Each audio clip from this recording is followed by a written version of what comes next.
Bueno, segundo objetivo de este tema, segundo y último. El muestreo, saber hacer un muestreo proporcional estratificado. ¿Qué significa esto? Bueno, ya hemos visto en los vídeos que cuando yo quiero enterarme de una característica de una población no tiene que ser un pueblo, puede ser la población de rana africana, ¿vale? En Etiopía, no lo sé. Yo no puedo preguntarle a todos los individuos, o en el caso de la rana no le vamos a preguntar, por ejemplo, imaginaros el tamaño de la rana. Yo estoy viendo el tamaño de la rana, yo no puedo medir todas las ranas. Me tengo que conformar con coger una muestra, es decir, una parte de la población, y de ahí sacar mis conclusiones. Ahora bien, no tiene mucha lógica que yo escoja esa muestra de cualquier manera. Os pongo un ejemplo. En un en un gimnasio están pensando en programar, pues no sé, 2 actividades, ¿vale? Y quieren que venga la mayor gente posible. Entonces, van a hacer una encuesta en el pueblo hay 30.000 personas, y van a coger una muestra de 500 personas. Si a los 500 que le preguntan tienen más de 65 años, pues a lo mejor lo que sale es que la actividad es una actividad de petanca, no lo sé. Pero no tiene lógica coger la muestra de esa forma porque realmente no está siendo representativa del pueblo, ¿vale? A lo mejor, habría que repartir por capas. Habría que preguntarle a los mayores de 65, a los menores de 20, a los que entre 20 y 35, por ejemplo, las capas que se hagan de manera más o menos lógica, ¿no? Y entre 35 y 65. Esas capas que se hacen es a lo que se refiere esta palabrita de aquí. Es decir, estratos son capas, ¿vale? Entonces hay que hacerlo por capas. Pero no solo hay que hacerlo por capas, sino que también hay que asignar la muestra de forma proporcional a la gente que haya en cada capa.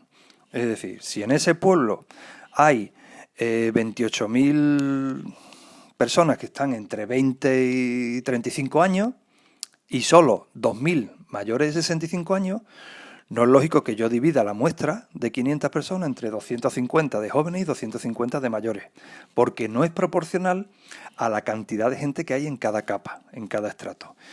Entonces, al hacerlo proporcional, por eso nos aparece esta segunda palabrita de proporcional estratificado.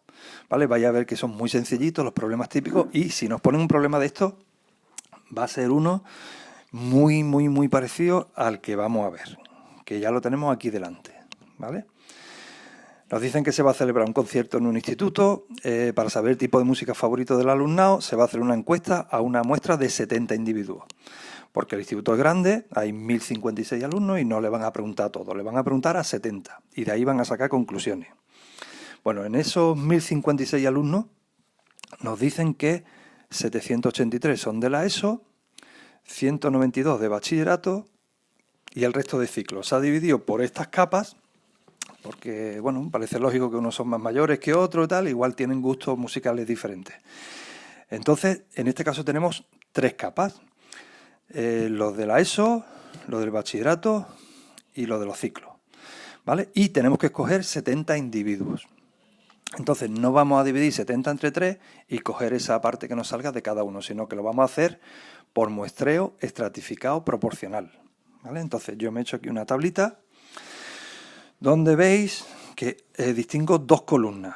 Esta columna es la población que hay, son los datos que me han dado, de 1.056 que hay en el instituto, son 783 de la ESO, 192 de bachillerato, y restando he sacado que hay 81 en los ciclos. Y esta otra columna de aquí va a ser la muestra que yo voy a tener que escoger, que es precisamente lo que me preguntan. Es decir, 70 sería el total, pero lo que me preguntan es a cuánto le va a preguntar de la ESO, a cuánto le va a preguntar de bachillerato y a cuánto le va a preguntar de ciclos, ¿vale? Bueno, ¿cómo hago eso? Pues simplemente con una proporción, es decir, podéis utilizar reglas de 3. Fijaros que la regla de 3 que yo he montado aquí, lo único que dice es, oye, si de 1.056 que hay en el instituto tú le vas a preguntar 70, pues de 783 que son en la ESO, ¿a cuántos le preguntarías? Esta es la regla de 3. Y lo mismo se aplicaría para los de bachillerato y para los de ciclo, ¿vale? Entonces la cuenta sería, haciendo la regla de 3, 70 por 783 partido por 1.056, y así lo hacemos con los 3 casos y nos salen estos datos que aparecen aquí. Veis que es bastante sencillo, es una regla de 3 basándose en que de 1.056 tú le vas a preguntar a 70, ¿vale?